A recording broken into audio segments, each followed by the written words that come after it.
So good morning, dear participants. This is the topic related to corporate management and communications. So from the chapter one, and so from this lesson, we are going to say about the 14 principles of management and the introduction about Mr. Henry Foyle. So first, we will see the introduction about the Henry Foyle. So his lifespan between 1841 to 1925, and he was a French coal mine engineer, director of mines, and a modern management theoretician. So we can call Mr. Henry Foyle as a father of management. He done many research works. He published the books. Okay, so he born in Istanbul, in a small place that is Turkey in 1841. His father was the superintendent for Galata Bridge, who returned to France. Mining engineer from Saint Etienne Mining School, and Foyle started working at the mining company as a mining engineer. He studied the causes of underground fires, how to prevent them, how to fight them. In the year 1888, he was promoted to managing director. So that time the employees' strength was nearly 1,000, and during his time as a director, he made changes to improve the working situations. Okay, so the Henry Foyle worked more than 30 years in this organization, and he developed the employees level up to 1,900. So based on his experience, the Henry Foyle, he framed 14 principles for the management. So till now, each and every organizations in our country following the 14 principles. Wherever you are going, we can see these 14 principles will be applicable for all type of industries, not only for a particular company or particular administrations levels. Okay, for all type of industries, these 14 principles which is applicable. Okay. 14 principles not only applicable for a particular industry, and all the 14 principles are not implemented for individual organizations, but from these 14 principles, whatever the principles the companies they are requiring, they can adapt these principles for their organizations. For example, I'm using a small organizations, so I can take 5 to 6 principles from these 14 principles, because I am not I can't use all the 14 principles for my organizations, but the biggest organizations they can use the 14 principles. So the 14 principles will be adapted to all type of industries, right? So these principles will be framed by, and published by Henry Foyles. Let's see one by one. So the first principles is called division of work. So the work should be divided between all people who are capable of doing it and should not be overloaded to a few. So each and every organization, the authority or the managers, they need to divide the work to the employees based upon their skill level. Okay, so if we are allocating the workloads to the employees without knowing the skills or the capability, few people they will complete the work, but few people they can't able to complete. So first, the management they need to identify what are the capabilities the employees they are having, or what are the skill sets they are having. Based upon their skills and capabilities, the works should be divided so that they can easily achieve the target, right? And the second principles, authority and responsibility. So authority facilitates the management to work efficiently, and responsibility makes them responsible for the work done under the guidance of leadership. So here the authority will be given to the managerial level, and the managers they are providing the power and work as a works they are assigning to their subordinates. So here the subordinates they are taking the responsibility to complete the work. Okay, so authority and responsibility will takes place in these situations. So the power and responsibility to give order should reside with only a few people and should not be diluted. One of the common errors of large companies is that the management comprises of too many people, thereby creating conflicts. And next one is discipline. So discipline, we all know that from childhood onwards, we are studying from the schools and colleges everywhere. So all the schools and colleges, they are keen on teaching their disciplines, right? So discipline refers to general rules, regulation for systematic working of an organization. It also means obedience to organization rules that are necessary for functioning of an organizations. So every organization, they are having a set of rules and regulations. So the employees, they need to follow the rules and regulations. That is called the discipline. Okay, so the discipline we can call this from the inner feelings. So whatever we learn, we will react for the situation. And the second one is from the compulsion or the order from the organizations. When we are working in an organization, the organization, they are having their own rules and regulation. So they will implement, they will uh, control you, or they will compel you to follow the rules and regulations. Okay, so that's called the discipline. And fourth one is unity of command. There should be one and only one boss for every individual employees working in organization. If employees get order from two superiors at same time, then they will get confused and are not able to understand that whose orders must be executed. So this will happen for small type of companies, those having a partnership business. Right? So many times the employees, they are facing the issues if two bosses are there, and two bosses, they will assign the work for a particular same employees. Okay. And immediately they need to convey the information to the both of the employees.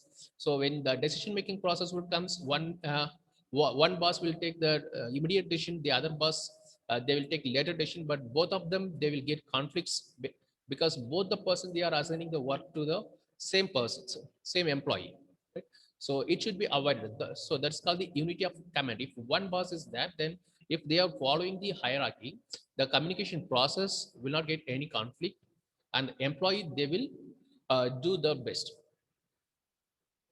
And the fifth one is unity of direction. So whoever is engaged in the same activity should have a unified goal. So for example, we can take every organization, they are having their own goal. So all the employees, they are working to achieve the organization goal, right? So that is called the unity of directions.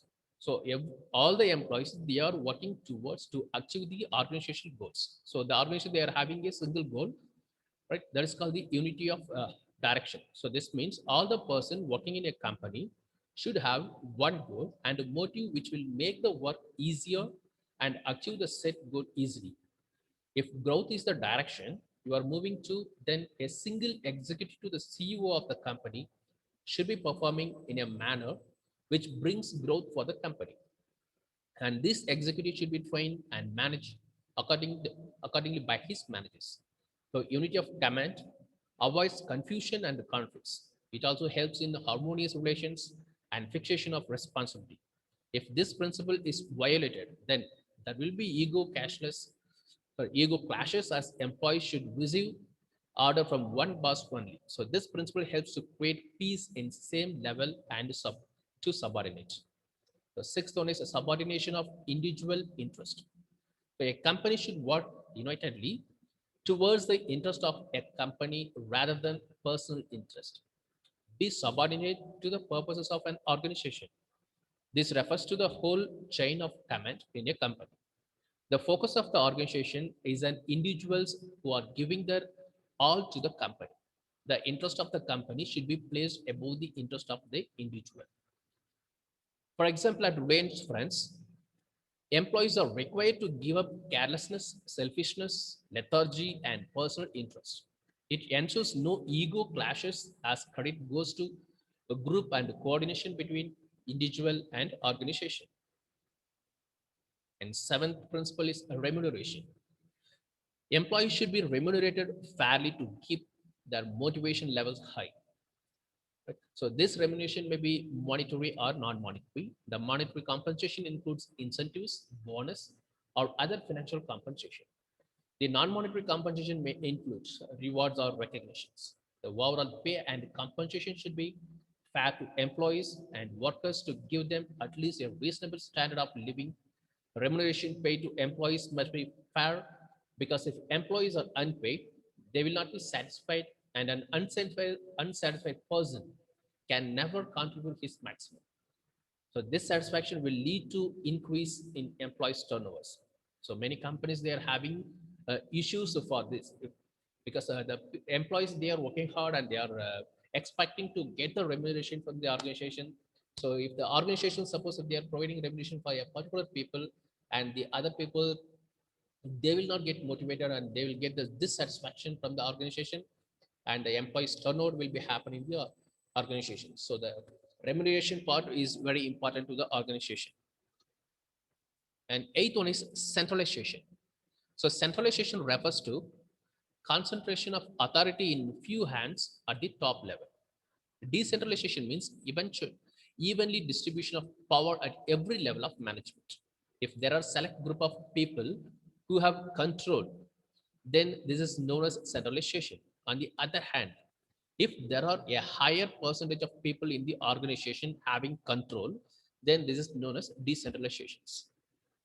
Right? So centralization means the decision making process will be within a particular person or from one center. The decentralization having the decision making process in different categories. They are spreading they are dividing the works and the managerial levels so that the decision making process will be decentralized. So according to Freud, a company must not be completely centralized or completely decentralized, but there must be both depending upon the nature and the size of the organization. So it must be a neutral one. Best, it depends upon the company's situation. They can be go for centralized method or decentralized method. So Henry Foyle stressed on the point that there should be a balance between the hierarchy and the division of power. And next one is scalar chain. Scalar chain says that there should be a clear line of authority in the company so that when you have to escalate things, then you know the line of authority. When you are facing emergencies or calamities, you should know who to go to if your immediate boss doesn't resolve your queries. So organization should have a chain of authority and responsibility that runs from top to bottom and should be followed by manager. So every information must pass through every key of this chain. No skipping of any one key should be allowed. So the gangplank permits direct communication between the employees working at the same level of authority without following scalar chain. It leads to systematic flow of chain. So the scalar chain, it's like a hierarchy method. So we need the employees, they need to know the immediate subordinate person to communicate their issues so that immediately they can get the problem solved. And the 10th one is order. So it means it's very simple. Order means placing a right person for a right place. Right. In the same way for product also, we need to arrange a product in your order. So the people and material must be in suitable place at appropriate time for maximum efficiency. So in other words, there must be orderliness in the organization. So material order means arrangement of things is called material order. It ensures proper and fixed place for various materials, tools, and equipments. And next one is the social order. It means arrangement of people is referred to as social order. It ensures proper and fixed place for each employees in an organization. It results in increase in productivity and efficiency and smoothly functions without hindrance. If an organization does not work in orderly manner, there will be a choice. So to work in an orderly manner, employees need the right equipment and the right procedure to ensure order is maintained at all times. Hence, most large companies have specific ways that they calculate the attendance of the labor. Specific time is given when the labor can go to lunch as per the workstations. Maintenance officers are placed for any problems in the equipment. And 11th principle is equity. So everyone should be treated equally and no preference should be given in an organizations. So many times, the most common complaint of employees is that a different employee was preferred over them for promotion or better remuneration. All employees should be treated equally and respectfully. So it's the responsibility of a manager that no employees face discriminations. So it's for providing the remuneration or promotions or providing the work assignments. So everything they need to provide equity. The equity means to be kind, fair, and just treatment to employees. Employees will put their maximum efforts when they are treated with kindness and justice. So this will ensure loyalty and devotion. There should be no discrimination against anyone on the basis of gender, religion, language, caste, belief, or nationality. If a manager is biased in dealing with employees, then they will get dissatisfaction and will not contribute to their maximum capacity. So employees seek to become loyal and devoted if equally treated. And 12th principle is stability of tenure. Henry Fayol said that an organization has a better chance to grow faster if its employees are stable. An employee delivers the best if they feel secure in their job. It is the duty of the management to offer job security to their employees. Naturally, if there is a high attrition in the organization, then there will be a lot of time wasted in training, and development costs will go up and stability of tenure will not be observed. If you look at most large companies, they take attrition and employee turnover very seriously. So there are various procedures set to ensure that employees do not leave the company, and even if they do, then the management should know why they are leaving. Similarly, there are other tactics which can be employed, such as job rotation to combat boredom, incentives to motivate aggression, and various such tactics can be used to ensure stability of tenure. High attrition means a lot of cost towards training and development. If tenure is stable, means your employees are happy and the company will develop faster as you have trained employees handling the work. We can see many examples and many manufacturing companies, they are appointing people as a apprenticeship, right? So they are providing training for 1 year or 2 years. So after finishing the apprenticeship training, then they will place in the organizations. Then they will get the on-roll job. Okay. So during the training periods, they will observe the employees' performance and the training and the skills what they are acquiring from the training.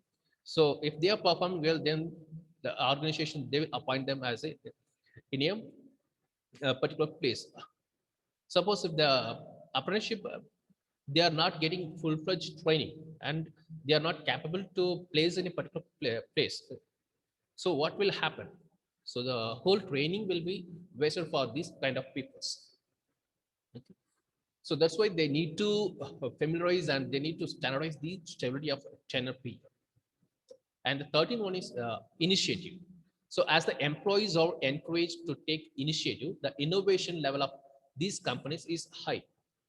The management should support and encourage the employees to take initiatives in an organizations. So it will help them to increase their interest and make them worth.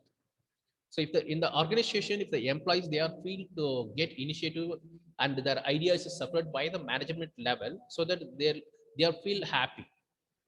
Right? For example, now if I'm thinking, I'm getting new ideas, I'm telling these ideas to my higher authority, to the managers level, and if they are accepting, right? So I will get motivated, and the same way my colleagues and they are also getting motivated, and they can also come forward to tell their own ideas. So this is called the initiative. First, when the employee is taking the initiative, the management level, if they are supporting and they are accepting the ideas, then everyone they will try to get initiative, right? So workers should be encouraged to develop and carry out the plans for improvement. Initiative means first step with self motivation, right? So in the manufacturing industries, right? So the feedback will be collected from the marketing executive, and even from the labor side also we can collect the feedbacks, right? So the marketing executive directly they are collecting the feedback from the customers end and from the sellers. So everywhere they are sharing the feedback, so that and they will give the solutions also, because they are getting a suggestion from the customers. So these suggestions will be accepted by the managerial level, so that they can modify the product and they can resolve all the issues. Okay, so this is the way they can go for the initiative process. And the last one is esprit de corps. The esprit de corps is the ultimate union of the management and employees within an organization, which leads to an organization which is proud of what it does. It is nothing but it is creating trust to the employee, right? And creating a union. Okay, so it is the responsibility of the management to motivate the employees and be supportive of each other regularly. Developing trust and mutual understanding will lead to a positive outcome and one environment. So management should promote a team spirit of unity and harmony among employees in order to achieve organizational goal. So management should promote teamwork and coordinations. So this is all about the 14 principles of Henry Foyle. And now we will see a few case studies so that you can take your own decisions. I will give you a few examples here. So Mr. Abraham has a distinguished academic record and excels in sports and other extracurricular activities since childhood. He joined Android as salesman. In the company, it was noticed that he was considered and his interaction with other people was not exactly cordial. He was indifferent to suggestions from superiors and subordinates. However, he was a star performer as salesman and always crossed targets in the time he had spent with the company. The company needs a new regional sales managers to improve the performance of a loss-making regions. Should they appoint him? The next cases, in a public sector company, the workers are very lazy and do not do their allotted jobs in the stipulated time. The vice president calls the manager and questions him about the situation. The manager says that the workers are bored with the job and the salary is not adequate. He is not willing to take a decision. What should the vice president do? What is at fault? Devise a solution. And third one is Chemco is a subsidiary of an engineering company with a turnover of rupees 75 crores and a 15% bottom line. It initiated implementation of an enterprise wide integrated software and system solutions and hired the best consultant. Ramco, the scheduled budget was rupees 2.5 crores and the time frame was 2 years. At the end of 2 years, a committee was formed to review the implementation part. The managing director found that the project was only 40% complete and facing serious cost and time overruns. The top management blames the consultant and the plant level managers and workers for the delay. On the other hand, the consultant blames top management. So identify the problem and discuss the course of action. So I will complete from these quotations. Good management is the art of making problems so interesting and the solution so constructive that everyone wants to get to work and deal with them. It is said by Sir Paul Hacken. So thank you, dear participants.